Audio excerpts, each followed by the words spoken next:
ఈ మధ్య return gifts అనేది చాలా ట్రెండ్ అయిపోయింది గదా మిత్రమా! గిఫ్ట్స్ విన్నాం ఇంతకుముందు.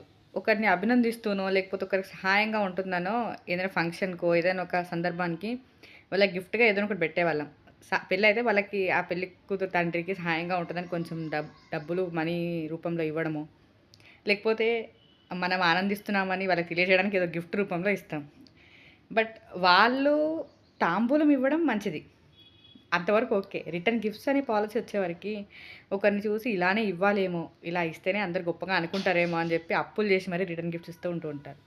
ఇంకొంతమందయితే మేము ఇవ్వలేకపోతున్నామనే బాధలో ఉంటారు. కదా! అయితే ఆ రిటర్న్ గిఫ్ట్స్‌కి పెట్టే ఖర్చుతోని ఎవరికైనా అన్నదానం జేస్తే వాళ్ళ ఆకలి తీరుతుంది గదా! అలా చేయడం వల్ల వాళ్ళ స్థాయి ఇంకా పెరుగుతుంది. వాళ్ళకి దేవుడు ఇంకా ఇస్తూ ఉంటాడు. ఇలాంటి మంచి పనులు జేయడం వల్ల. కాదంటారా? ఎవరికైనా విద్య నేర్పించడమో, స్కాలర్‌షిప్‌కి సహాయం చేస్తూ ఉండడమో, చదివిపిచ్చడమో ఆ మనీతో చేస్తే ఒక కుటుంబానికి సహాయం చేసినంత పుణ్యం నీకొస్తది. అదే ఉన్నవాళ్ళకి నువ్వెన్ని గిఫ్ట్స్ ఇచ్చినా ఒక మూలన పడేస్తారు. అదే ఒకరికి విద్య నేర్పిస్తే అది ఆ కుటుంబాన్ని నిలబెడుతుంది. అన్నదానం చేస్తే ఒకరి కడుపు నిండుతుంది. వాళ్ళకి మీరు దేవుడిలాగా కనపడతారు. ఏమంటారు? ఈ రిటర్న్ గిఫ్ట్ పాలిసీ బదులు ఇదేదో బాగున్నట్టుంది గదా! ఫాలో అయిపోదాం నచ్చితే. మనం చేయగలిగితేనే.